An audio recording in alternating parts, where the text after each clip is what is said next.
It's time to go live. Welcome to RockSim Live. I'm Tim Van Melgit. I am the host. I'm here to help you understand RockSim, RockSim Pro, or the Launch Visualizer. Thank you for coming. Today is Friday, January 3, 2025. Yeah, it's already 2025, isn't it? Where the year is half gone already. No, not that fast. It does seem like 24 flew by. So we expect 2025 to fly by too. When you get older, man, time flies. So thank you for coming. We are so happy that you're here. If it wasn't for you being here, I wouldn't be here. There's already people putting in comments in the chat. So the chat is live, and that's where you can put your RockSim questions. Love to answer them because that's what this is all about. It's answering your questions, helping you out to get the most of RockSim. So go ahead and put those in the chat. If you are watching this replay, and a lot of people do, we miss you that you're not here live.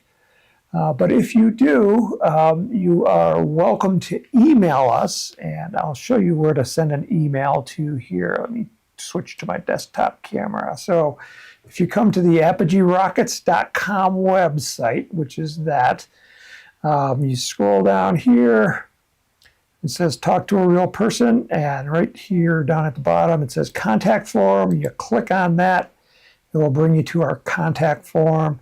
And you can send emails to different places. So if you click on this info and rocket help, you can come down here and you can click RockSim general questions. And those go to a specific mailbox where we hold them for the next RockSim Live.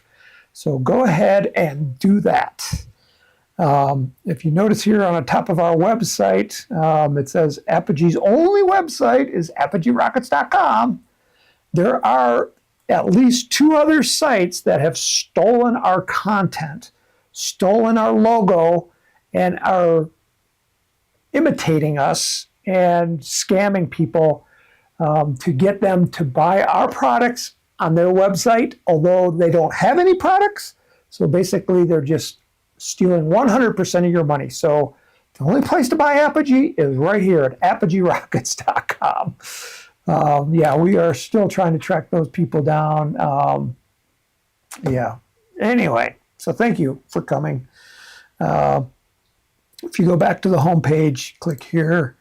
We have RockSim Live, which is what we do right here. It says free RockSim training every week. If you click on either this image right here or you click over here somewhere in the text, it takes you to the archive page. And this shows you all the previous episodes and what we talked about. We are on episode 190 today, January 3, 2025. Last week we talked about the Blue Jay altimeter, building different fin shapes. We talked about... what was the big question was how to add tip pods to fins. I think it was the Estes Constellation rocket we talked about. And that question led me to say, well, the question was, how do you make one of those in real life? How do you make that pod? How do you carve it? And so coming on Tuesday, our next advanced construction video will show you how to do that. And you might be asking, what's an advanced construction video? Well, every week we do either a newsletter or a video that's how-to in nature. So if you go back to the home page, come on, website. Oh, it decided to be slow. Okay, so you click here, and where is it? Right here, our free newsletter. If you click on that, it will take you to where you can sign up for our newsletter. Subscribe right here, and as a bonus, you get free 50 rocket plans. Plus, you get a newsletter or a video every week. And our archives for that You go to how-to and guides. You come down either here to Peak of Flight newsletter or the advanced construction videos. And this is where the last 3 videos are stored. So the one that I'm talking about is going to be number 426. And the other archives of all the 425 of them so far are listed right there when you click on all videos. And you can see all 425 of them. And they're sorted by topic. So you can scroll through them and find different things. If you're interested in the RockSim ones in particular, again, go back up at the how-to and guide menu, click on that, come down here to software, and then you'll see the RockSim video tutorials over here. And then there's the RockSim Live page, which I just showed you just a second ago. You can download a free trial. You can see the version history and the system requirements all right here from this menu. So that's how to see things on the Apogee website. All right, so we got a lot of questions and comments going on in the chat. So let me go check these out. I got my monitor right here. We have Kelman says hello. Wheelox World says launch DeWalkett. Rick DeFossa says greetings from New Hampshire. So, as you check in, say hello and where you're watching from. David from Michigan says it's cold there in Michigan. We have about 52 degrees today here in Colorado, so it's a really nice day. I was actually outside. We were taking pictures of rockets today. It was comfortable, not like super comfortable, but at least comfortable. Rick DeFossa says, how do you account for using a reload adapter when using a smaller load in a bigger case? Okay, that's a good question. So I guess the first question for those people that don't know is, what is a reload adapter?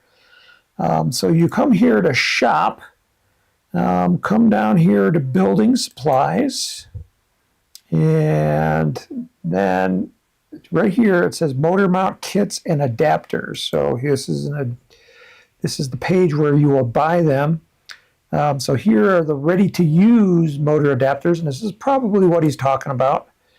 So this allows you to put a 29 millimeter motor inside of a rocket that's ready for a 38 millimeter motor. So it's kind of like small motor in a big rocket. And some of the small motors are pretty powerful, and you can do that, which is why adapters are pretty popular. And we have a whole bunch of different sizes that you can choose from, from 29s, there's 18 to 24s, 13 to 18s. So using them in RockSim, so let me go to RockSim. So here you can see my screen. To open a design, click up here on the File Open button. And I'm going to look here in my rocket designs. I'm just looking for something like a Great Goblin. Okay, so I believe this is a kit. Let me see what size it is. Okay, so it's a 3-inch diameter, and the motor mount size, to get the motor mount size, the easiest way is to go up here to just load an engine. So this button up here is prepare for launch. Come over here, and then you can see this rocket. This is the rear view of the rocket. It's showing a 29 millimeter motor. So now, for example, say I wanted to use a 24 millimeter motor in this kit. So what I would do is click down here on Choose Engine. And so right now, it's only showing the 29 millimeter motors. But RockSim will allow you to put any size motor in here. So I can come up here to the diameter filter. Right now it says show only engines that match the motor mount diameter. So our motor mount is a 29, so it's only showing us those that match 29. So if I click on this, I can say show only engines that match the motor mount diameter or are smaller. So if I do that, now it's showing me everything from 0 millimeters Well, the smallest is 6 millimeters, which is a micromax, all the way up to, the 29 millimeters if I scroll all the way down to the bottom. So those are all the motors. So say you wanted to load a 24 millimeter motor in here. So I would come down to the 24 millimeter motor diameter section, and then I can choose one in here. So for example, let's say I choose an Aerotech F44. So I know the diameter, and here's the length. And if I click OK, you see it loaded the motor back here. And if I click OK here, I'm going to go back to the main screen. And so here's the side view of a rocket, and I'm going to zoom in right here. So to zoom in, you can either use the magnifying glass, or you can just use the scroll wheel on your mouse. And that's what I do, is I just scroll in to see the motor. And then you can also click and drag so you can see different parts of the rocket.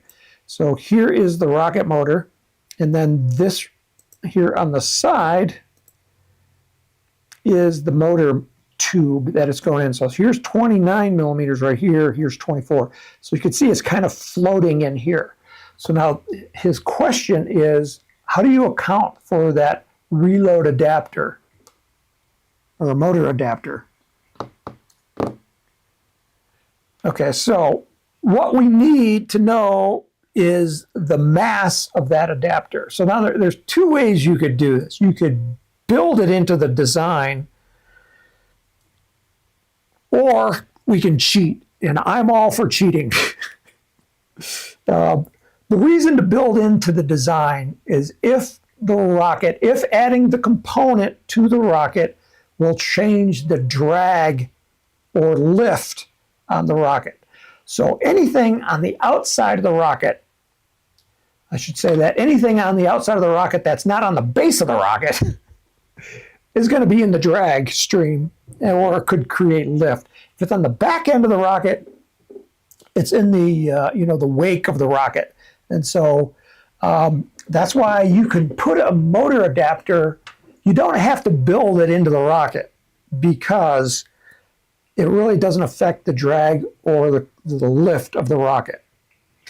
But it will affect the weight of the rocket. So we do have to account for the weight. So how do you do that? The simplest way, and the cheating way, is you go here to the rocket design components. If you click on that tab, it will list all the components that are in the rocket. So we have the nose cone, the body tube, the motor mount tube, and then there's these items here that start with an M. That stands for mass object. That's an object in the rocket that doesn't have a specific shape. Or if it does, like electronics, that has a specific shape. I'm thinking like shock cords or parachutes that are kind of just like all balled up. Those are hard to model. But a mass object is we're just adding mass to the rocket. So that's what I want to do. So I want to add another mass. So right now I have an Estes retainer right here. And if I zoom in, it's this right here. It's this circle with an M in it. So that stands for mass object. If I click off of it, you'll see that it becomes unhighlighted. If I click on it again, it's highlighted. So I know that this item right here is this one right here. So I'm going to do another mass object right here to account for that motor adapter. So really, all I need to know is what is the mass of that object. And that fastest and the easiest way to find out is just go to the Apogee website. So I'm going to go back to the Apogee website here. And so here I'm on my motor adapter page, ready to use motor adapters. And then just find the one that you're going to use. So remember, we're going from a 24 millimeter to a 29. So I have a couple of choices. I can go an Aeropack adapter, or I can go an Estes adapter. And I think there's even an Apogee adapter. It's not a ready to use because you have to build it. But once you build it, you can use it like a ready to use. But I'll just use the Estes one right here. So this is a motor adapter. And what you do is you just click on the item, it takes you to the page. And what I'm looking for is right here. the weight, 13 grams. So that tells me how much mass I have to add to the rocket to account for that motor adapter. So then I'm going to come back here to RockSim, and first I need to put it right here. So I need to select a parent object. So an object in the rocket where I'm going to attach it. It's kind of like you're going to glue it there. So where am I going to glue it, or where am I going to place it? Well, I'm going to place it on this motor mount tube. That's the most logical place. So then I'm going to come over here and I'm going to add a new mass object, and it's going to look in the database. And sometimes you might find it in the database. So if I come here, and we got aero pack stuff. Let's see if there's an Estes, engine hook, engine retainer. Okay, so I'm not seeing it. That's okay. We can add it in. Okay, so I'm going to cancel out of the database, and it's going to take me to the mass object editor page. So I'm going to change the name of this to, what was the name over here? Estes 24 motor adapter. So I'm going to copy that, and I'm going to put it right there. I'm in a classification. This is a general. So there's two classes of mass objects. There's general, which is just like lumps of clay. And then there's shock cord, because that's a really common type of mass object. But we're just going to use the general. And then we're going to say it's 13 grams, because we already measured it, or we already took the weight off the website. So now you can see the one part that's highlighted here is our part. So here is our current location for that motor adapter. It is important to put it in the approximate place inside the rocket. So to move it to back here, I can go to the location up here, and I can grab this slider bar and just start sliding it along until I get it to where it might be sitting in the motor tube. Now I'm going to put it like right in the middle of the motor tube, so because the Estes adapter, it just encapsulates it all around. So the weight is kind of like right in the middle. So that's where it's going to go. And its location is measured from the front of the owning part. So the owning part, the part that I attached it to, was that motor tube. So it's 7 inches back from there is where that motor adapter is going to go. I can change the color of this to, I can make it, let's make it green. Now, so there's a 2D color and a 3D color. So in 3D, it shows a sphere because it's just a lump of mass. And I'm just going to make it the same color. Click OK. And then I'll click OK here. It'll take me back here to the main screen. And if I look at it in 3D, come over here on the side, select 3D, and I get kind of like a translucent rocket, but I can see the one part that's highlighted is right here in the back. And that is my new mass object, which is the motor adapter. So now if I want to add this to the database, what I do, I'm just going back to 2D. I'm just going to open this up. Okay, so this is where we were before. I'm going to choose the database tab here, and then I'm going to say save to database. So the manufacturer is Estes. The part description is the name, the part number. It already has Estes in there, so I'm going to take that out. And then the part number, I'm going to go back to the Apogee website. Part number, this is the Apogee part number, not the Estes part number. But hey, that's important. So I'm going to put that part number right there. And then I'm going to say save to database. So this is how we save it to the database. Again, it puts all that same information here. This is the last confirmation, and I'll click OK. And now it's been added to the database. So the next time, if I wanted to, I'm going to cancel out of this right now. Save my changes? No. If I wanted to add a new part, I can go to Mass Object. Again, every time you open up a new part, it looks in the database. And now we just find that new part in the database. I'm going to go down to the Estes section here. And right here, this is the one we just added, 12001, the 24 to 29 plastic motor adapter. Boom. We've already added it to the database, so the next time we need to add it, it's right there. I'm going to cancel out of that because I didn't want to add that. Okay, so hopefully that answers Rick's question on how to add a motor adapter. That's the fastest, quickest way to do it. Because otherwise you're going to add parts to the rocket, and then maybe you want to remove those parts later. But my recommendation is cheat whenever possible. So if it doesn't add drag or lift to the rocket, so the part is not on the outside of the rocket, we can substitute on the inside of the rocket by just using a mass object. It's so fast. It took me longer to talk about it than it actually to do it.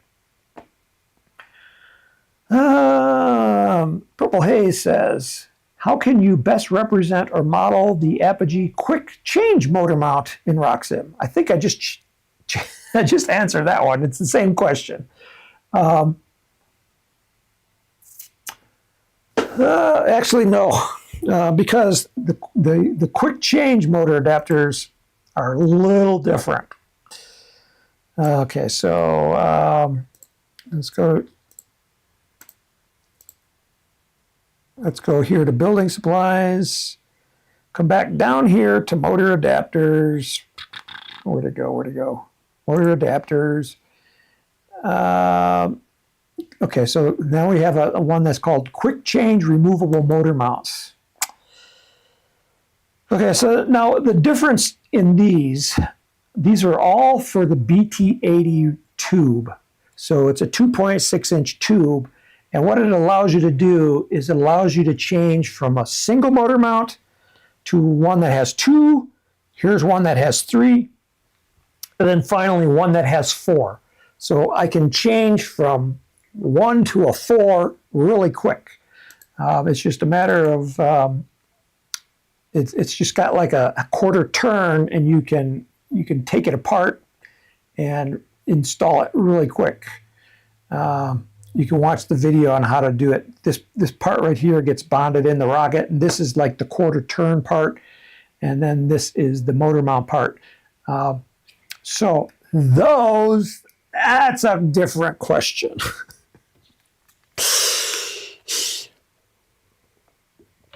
I need a sip of water for this one because this is going to be a long one. Let me see if there's a simpler question I can answer.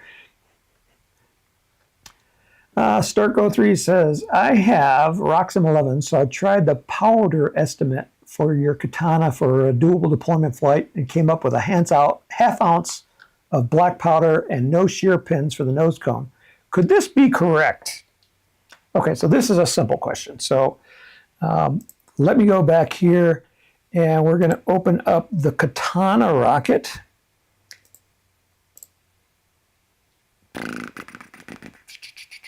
Let me sort here. Let me see if it's under the K's for Katana. Katana Junior, Katana 38, Katana 54. Save my changes? No, I don't care about that. Okay, so here's the Katana. He's doing dual deployment. So this was one of the new features we added in RockSim, was to calculate the amount of black powder that it needs. So if you go up here to Rocket, there's an item called Ejection Charge Calculator. So you click on that. Okay, now, so this shows the side view of the rocket. And what the first thing we need to do is to follow these prompts right here. It says, please select the body tube to be pressurized. So I got a number of tubes. I got this forward tube right here. And then I got what's going on there? I got this rear tube right here. And this is a dual deployment rocket, so I could pressurize either or both.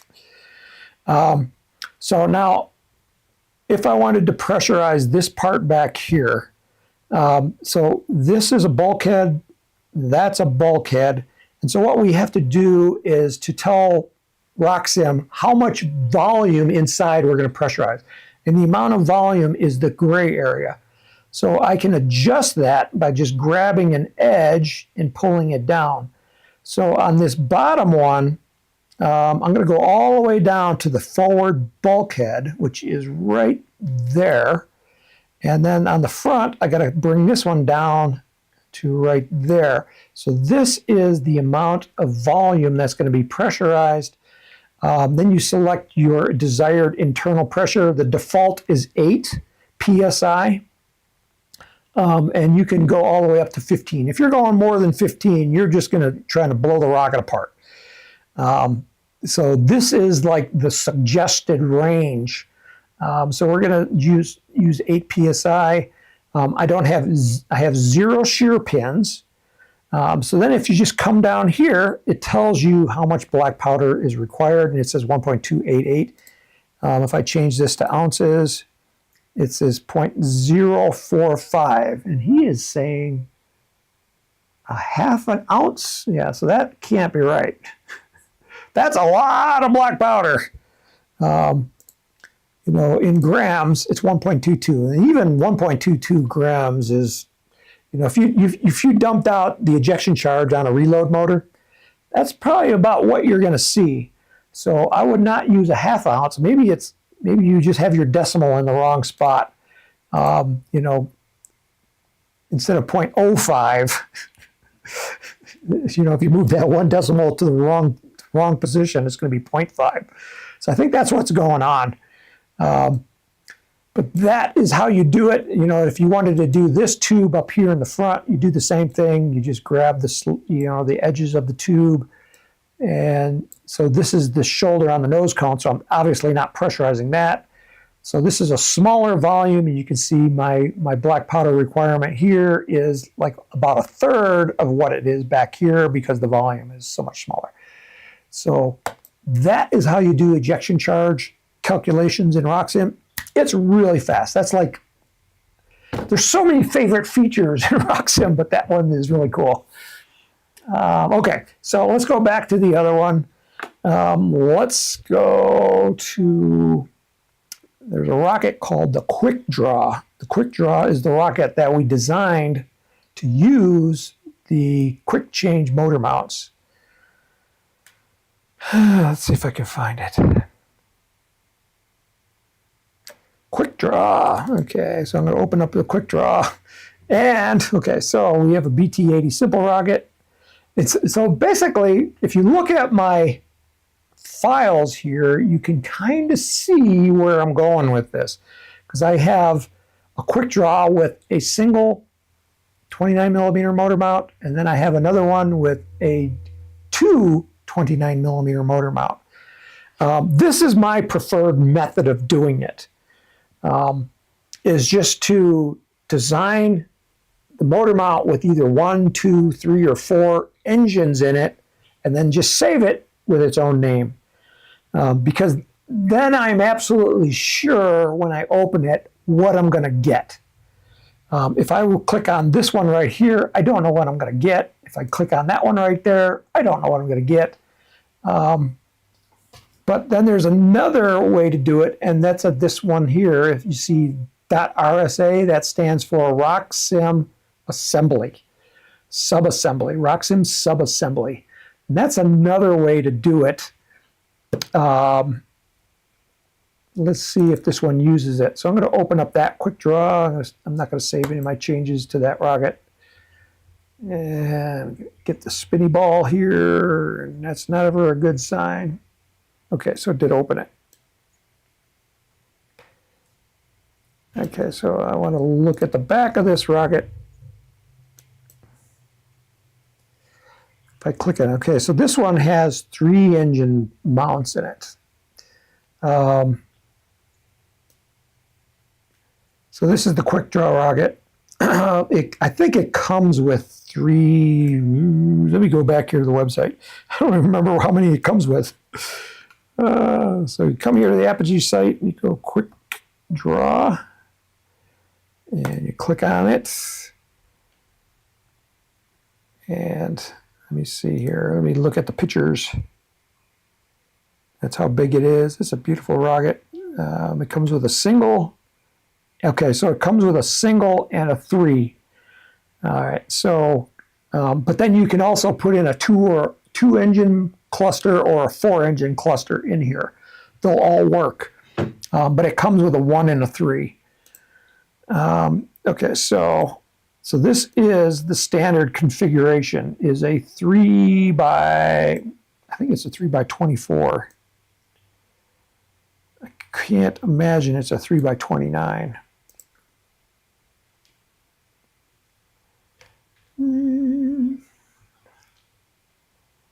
Yeah, if I look at that image again,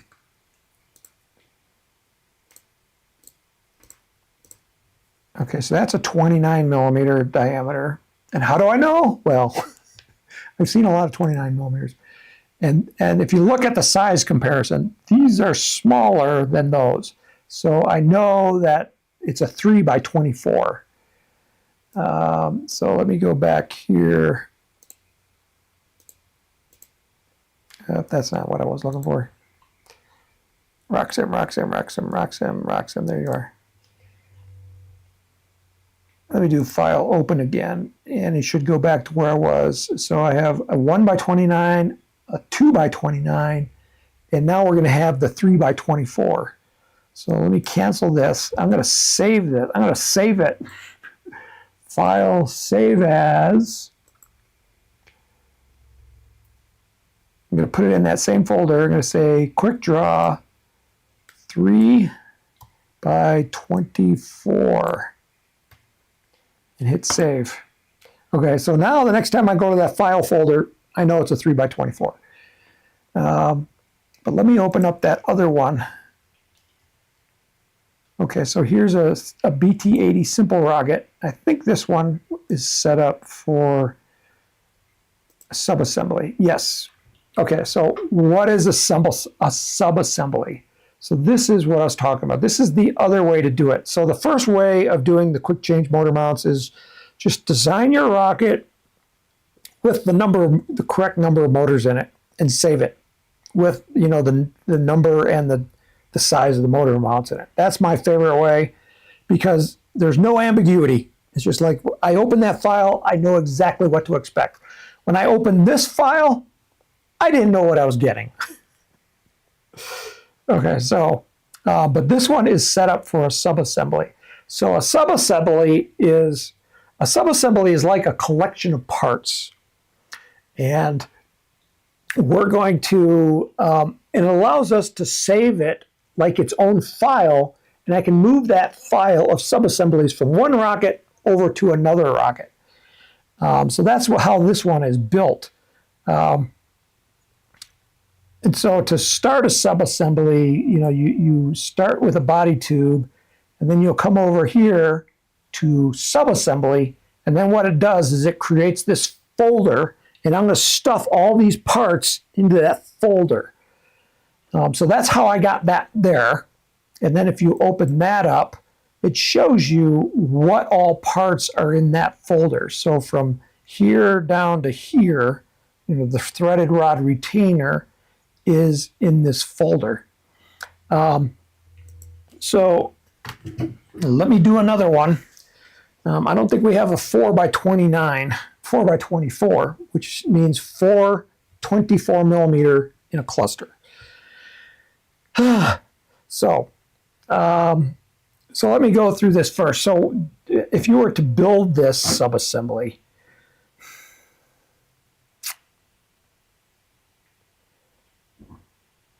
let me do this. Okay, so I'm going to delete that. And it's going to ask me, you really want to delete it? I'm going to say yes. Okay, so it got rid of all those parts in there. So now I'm going to start a new subassembly. So I'm going to go over here to subassembly. And it says, is the subassembly to be owned by the selected body tube? And I'm going to say yes. That's where it's going to go. Okay, so now this is the collection of parts. So at this point, I can give it a name. I'm going to call it a 4 by 24 millimeter motor quick change. Motor mount assembly.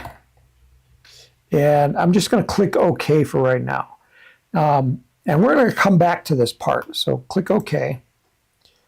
Now I'm going to start adding parts to this. So I'm going to create a motor mount back here, just like you would a normal rocket. So to start a motor mount, you'll create an inside body tube.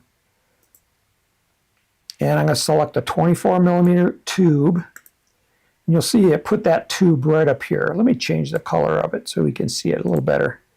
Let's make it red. Okay, so there's my motor mount tube. And I need to make it the right length. So let me make it, I don't know how long it's going to be. Let's call it 5 inches. And then we need to change the location. So I need to slide it back. You can see I'm just grabbing the slider and moving it back to where I want it to go. So I want it to go like right there. And then I'm going to say from the base of the owning part. So the position didn't change, but the reference location changed. So now I'm minus 0.375 inches from the base of the owning part right there. And I'm going to click over here and say, this is a motor mount. And so I have my motor mount right there. And then you can, adjust it as necessary. It's made out of paper. You can change the color as we did. And I'm going to say, okay, let me call this 24 millimeter motor mount tube. Click OK. So now I've saved it into that folder. Now we also need centering rings. So we're going to come over here, highlight that, and say, or do we do it this way? I always get confused. Let's try it, adding that centering right there. And we're going to say,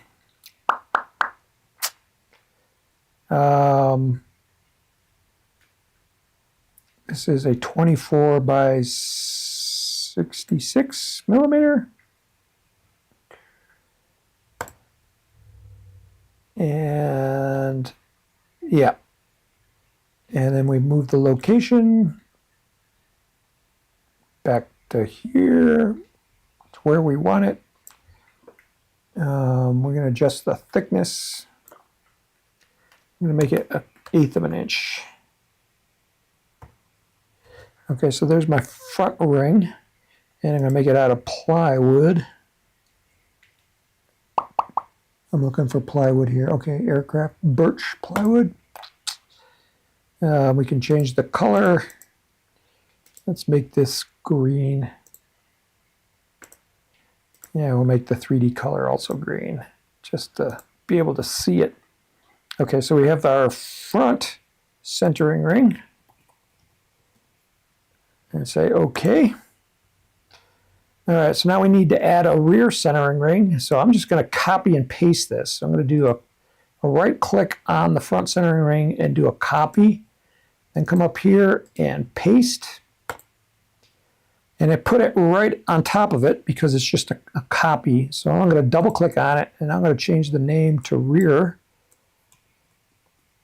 centering ring. And then I'm going to change the location.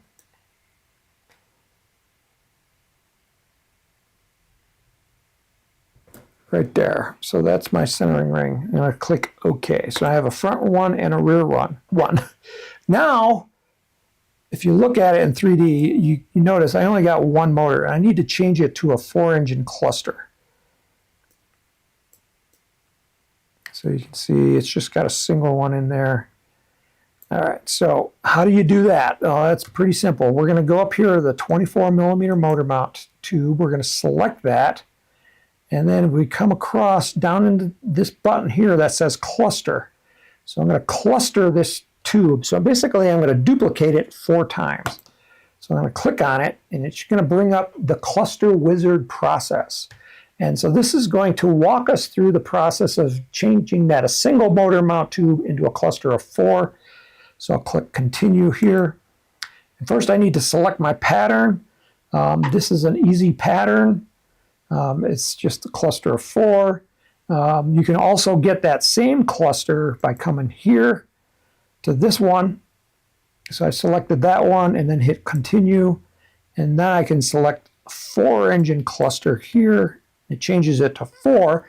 Now the difference between these, the one that, that was a pattern of 4 and this one that's pattern with the N on it, this one is more adjustable because say I look at these tubes and I don't want them all touching each other, because 24mm motors from Aerotech have that thrust ring on the back, and that thrust ring interferes. If you put 2 motors together with the thrust rings, they're going to block each other and they're not going to go into the tubes.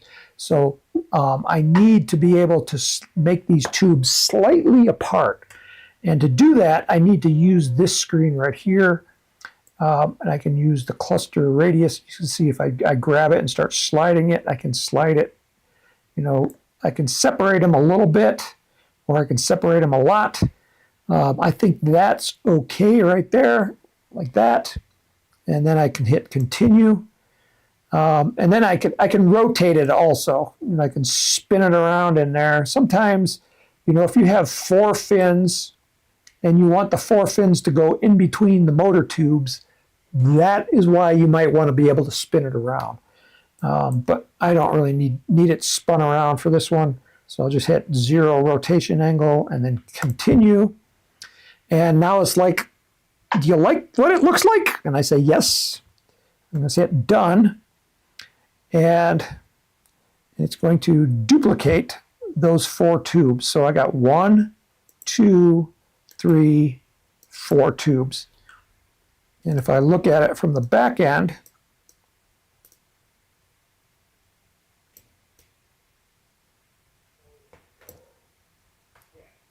you'll notice that something is off. Our original centering ring has a hole in it, but now we need to have the centering rings. We need to adjust the centering rings to put the holes in the right spot. So how do you do that? Well, you just come back up here to the centering rings. We got 2 of them. It should have worked. It didn't.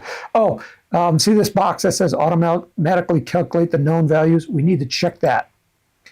When we do that, so right now we have an inside diameter and outside diameter, which you see. There's no inside diameter. But if I move the location over the tubes, as soon as I get that ring sliding over the tubes, we're going to get, the screen is going to change, and you'll see it right there.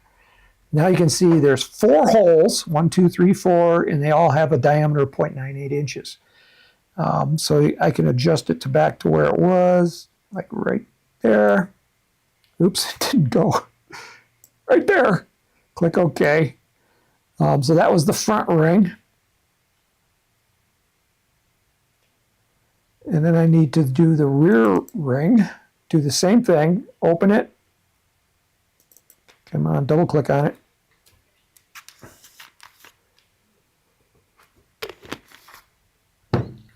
Just make sure that little checkbox is checked. And as soon as we do that, it figured out that there's 4 tubes there. Click OK.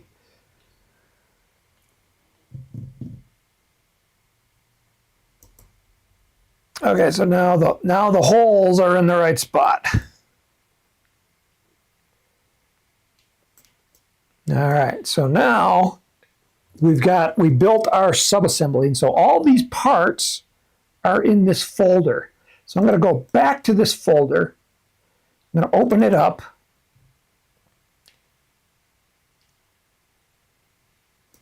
Come on, open.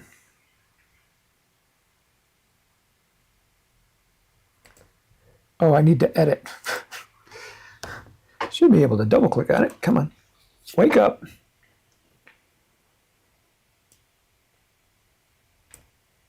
File, save as. I better save it. Maybe something's going on. Oh, now it opened it.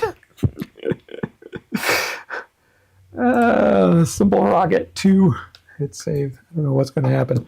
Okay, so now I opened up my subassembly. And now I'm going to save this parts file to my hard drive. And the name of this parts file is going to be called 4 by 24 millimeter quick change motor mount assembly. So I'm going to save parts to the file, and it did it. Well, it's actually asking me where am I going to put it. Okay, so I'm going to call it a 4 by 24 millimeter quick change motor mount assembly. I think it says on the back, subassembly. Okay, and then hit save, and it's going in my quick draw folder. Save, and then I'm going to click OK. Okay, so now all these parts, if I go into that folder on my hard drive, work it up, designs, and then it was in the quick draw folder. Okay, so here is the new file. You can see saved today at 2:45, and my time right now is 2:46. So it was saved, within the last minute. So now you can tell that I have that. Now, what I'm going to do is I'm going to go back to this other rocket. So imagine now I want to take that motor mount assembly and open it or bring it into a new rocket. So I'm going to go File, Open. So I'm going to close this file, open up a new one. So here's the original one that I had, and this one just had a single motor mount assembly. Am I going to save my changes? Yeah, I'll save it. And it crashed. It's okay. I saved it. Okay, so let me open RockSim back up. Sometimes it crashes when you're opening and closing. We're trying to figure this out because it doesn't happen every time. It only happens at the most inconvenient times. Okay, so I'm going to open it again. File, open. RockSim Designs. I have to come down here to Quick Draw. Scrolling down. And I pass it up. Yeah, there it is. PT80 Simple Rocket. Click Open. Okay, so now this one, if I go my design components, it has a subassembly, but it's the 1 by 29. So I'm going to delete that. So now it's like, okay, now it's kind of like this is in real life. You have one motor mount in there. You got to pull one out before you can put the new one in. So I'm going to delete it, pulling it out, and say yes. And now I'm going to say I want to put a new subassembly in. So I'm going to come over here to the subassembly. And as it say, is it owned by the potty tube? And I'm going to say yes. Okay, so now it opened that up, and I'm going to say load parts from a file that I've already saved. So I'm going to hit that button. I'm going to go back to my quick draw folder. I got to find where it was stored.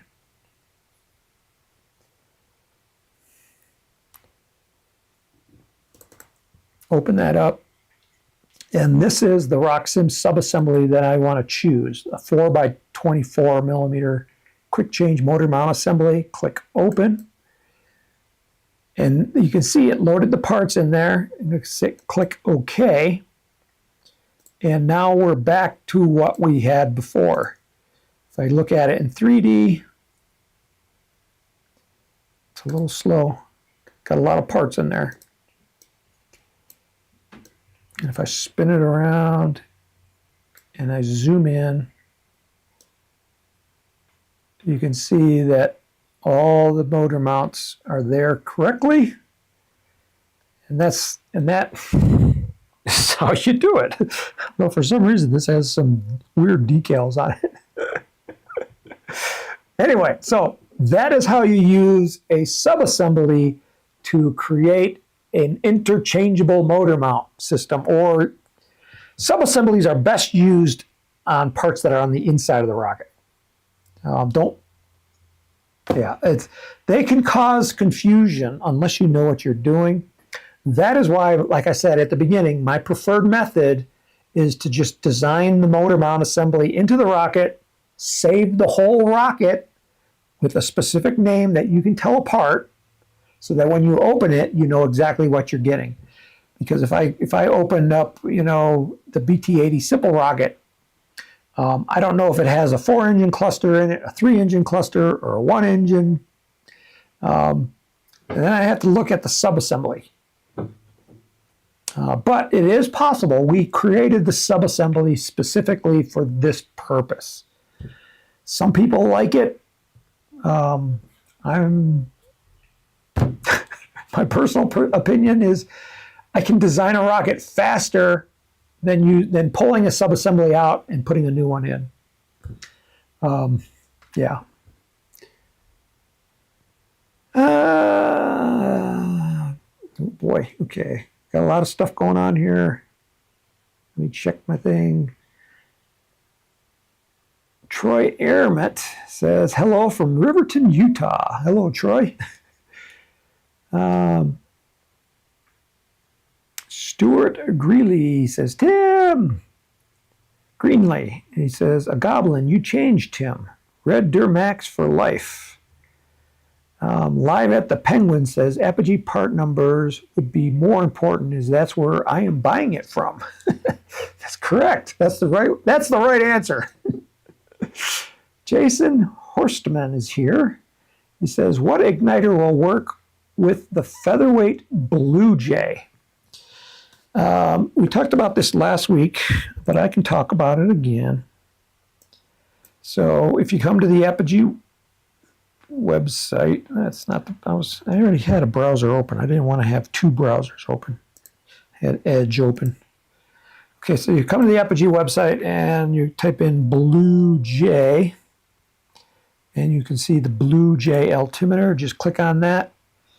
Okay, so this is the newest altimeter from Featherweight Altimeters.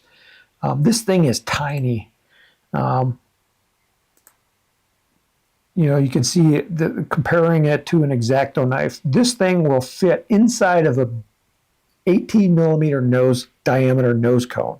It is small, and it is a dual deployment altimeter. Dual deployment, typically, you're going to use either an E-match. Let's see, I don't have one listed here. Or, yeah, you're going to use an E-match. There's two kinds of E-matches. They're called the Firewire, and there's a mini. You can see the mini or the regular. So let me open up the mini, open in a new tab, and then I'll open up this one. And we'll do a side-by-side comparison. So here is the mini. You can see the tip on it. Oh, here's a better photo. So there's the mini. You can see the size compared to an inch ruler. You can see it makes a lot of sparks. So here is the regular Firewire, and here's the Firewire Mini. So the Mini is a little bit smaller. These are what you will use for lighting off ejection charges, just regular black powder. Now, if you're firing a rocket engine, like an there's Aerotech, Cesaroni, and Estes. Estes are black powder. So black powder can be ignited using these Firewire initiators. So that's what I would use for an Estes motor. If it's a Cesaroni motor, again, you can use one of these two igniters, because inside of the Cesaroni motor is a small chunk of black powder. And what this lights is that small chunk of black powder, and then the black powder ignites the rest of the propellant. Aerotech motors do not have that chunk of black powder in them. So the igniter has to ignite the propellant directly. And if you know anything about composite propellant, which Aerotech uses in their motors, composite propellant takes a lot of heat and a lot of pressure. And so this igniter has to supply both. It has to supply the pressure and the heat. Where do you get the pressure from? The pressure comes from the amount of gases produced by these igniters. These don't produce very much gas. They produce a lot of sparks, but no gas. And it's not going to create the pressure that they need. So the igniters for Aerotech motors are called, instead of firewire, they're called firewire, first fire. First fire. So these are the Aerotech igniters. These are for the smaller motors, like a 24 millimeter or a 29 millimeter. They got a really small head on them because the nozzle that they have to go through is tiny. And if you can't get the igniter through the nozzle and all the way up to the top where the propellant is, you're not going to ignite it. So now the Blue Jay altimeter can only fire E-matches. That's it. So it can only fire the Firewire or the Firewire Mini. It cannot fire off a Aerotech first fire igniter. So you cannot use that igniter with this device. The circuitry in it does not have a protection circuit for large batteries, so it can only use a tiny battery. The battery itself will fire off, an E-match, but it's not enough for that first fire igniter from Aerotech. So I hope this is not confusing. So basically, your only option is an E-match, and if you're using an E-match, then you're limited to only Estes motors or Cesaroni motors. So those are the igniters that it fires. And if you're just doing dual deployment, using an E-match like the first fire, not the first fire, the Firewire, the Firewire or the Firewire Mini, that's perfect. But this Blue Jay altimeter, not only is it dual deployment, but it's the it is the plus altimeter, and the plus means it can fire motors, or it can fire igniter. It can do staging. It's when it fires it off that determine whether it can do staging. So this can do staging. And in that case, you're limited to just Aerotech, not Aerotech, Cesaroni or Estes.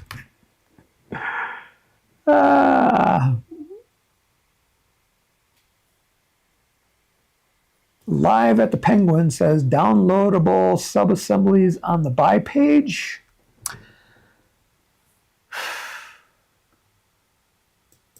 I think what he's asking for is on those quick change motor mount adapters. I'll go here to shop. Building supplies, motor mount adapters, and then we come down here to the quick change. So he's saying if you go to one of these pages, wouldn't it be nice to have right here where you can download stuff, subassemblies? Oh, that would be a good idea. So if you create them, I'll put them up here.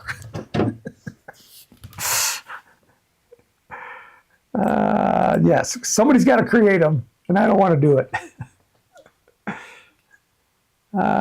Dayton, Ohio says, how did you do that? I'm not sure what the question was. Carlos says, I've got to check my time here. I'm running out of time. Carlos, question number 1. When we paper over fins for reinforcement, is there a better RockSim way to show just weighing the fins to use the mass object, or Tim's better idea?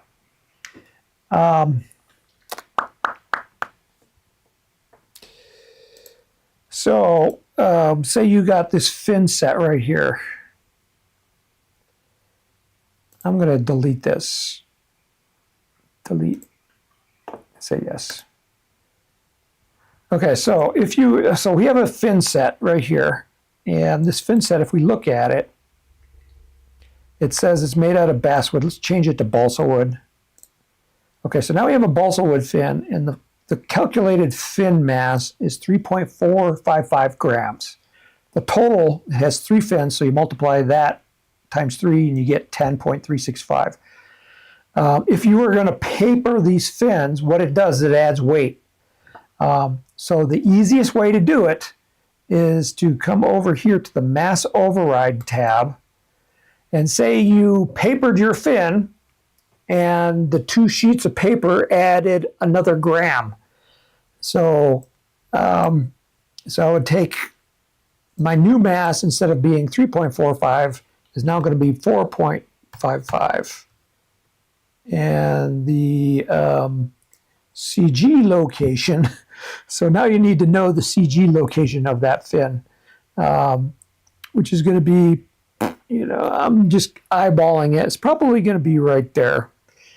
And I don't know how many inches that is. This is something you're going to have to, cut out your fin, put the paper on it, and then balance it on your finger. And then you need to measure from the tip point right there back to where it balances.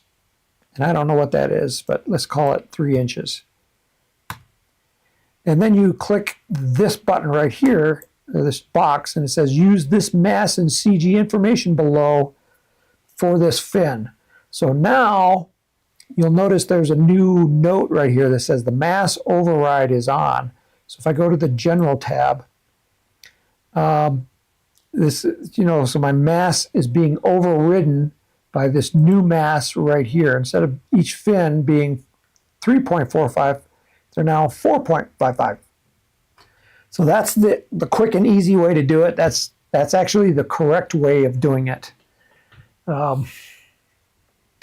Yeah. Purple Haze says, can I export a fin set from one rocket and import it into another? And the answer is yes. Like we did with the engine adapter before, every component has a database tab. And in that database tab, I can choose to save it to the database. So if I hit save to database, and this is the current database of all the fins that are in the database. So I can call this one a new one. Oops. I'm going to cancel out of that.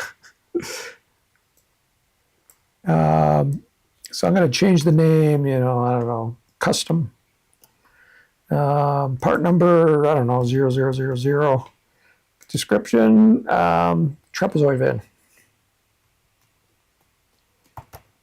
And then hit save to database.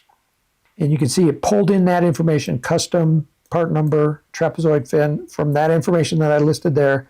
And then I say OK. And it put it into the database. So if I go choose from database, and if I look for custom material, part number 000, trapezoid fin, there it is, right there.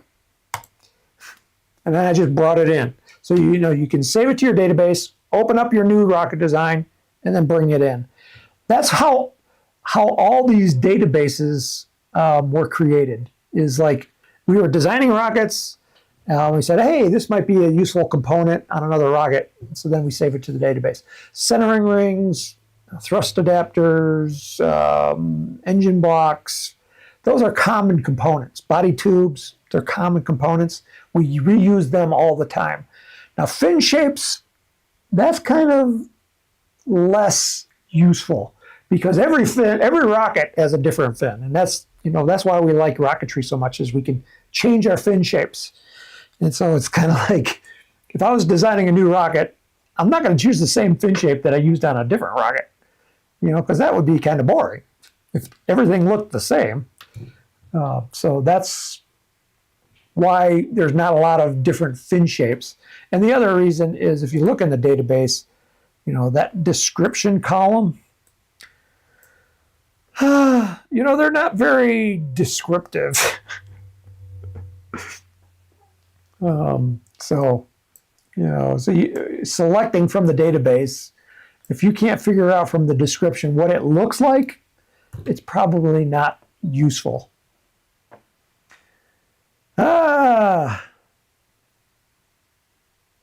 Okay, I think that's all the questions. We talked about a lot.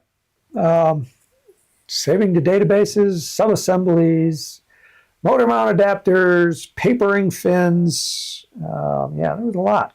So it was a good session. So thank you for all those great questions. My voice is gone now. This is why I only do these for an hour, because my voice goes. I don't talk often. All right, so let's see. Next week, Friday, should be the 10th. I believe I'm here. I'm not traveling. I know I got a trip coming up to see one of my daughter's diving competitions, but I'm not sure when that is. But I know it's coming up soon. She's already left. You know, most of the college kids are still home, but the athletes had to go back early, you know, to practice. So she's back in school practicing, and that's all she's doing. She hasn't started classes yet. I think she starts next week. Or it's the week after next week. I think they start on the 13th. So she's back early practicing. But once they start back, then I think the competitions start back up. And so then I got one coming up. And they're usually on the weekend. So that's usually why I take off on a Friday. So again, thank you for everyone for being here. You've been great as usual. I'm going to give you a countdown. Let me turn it back over to the desktop or the outro. There we go. I can see myself again. All right, so we'll be back next week, same time, same channel. We got a launch tomorrow in Pueblo. It's going to be a little chilly, but no moisture, so we will have it. Although I think they said it's going to be kind of breezy too, but hey, we'll take what we can get. Rocket launching is always fun. So if I see you on the range tomorrow, say hello. If you're launching where you're at, I wish you the greatest launches. You know, may the winds be light, may the skies be blue, and may all your rockets fly straight and true. So in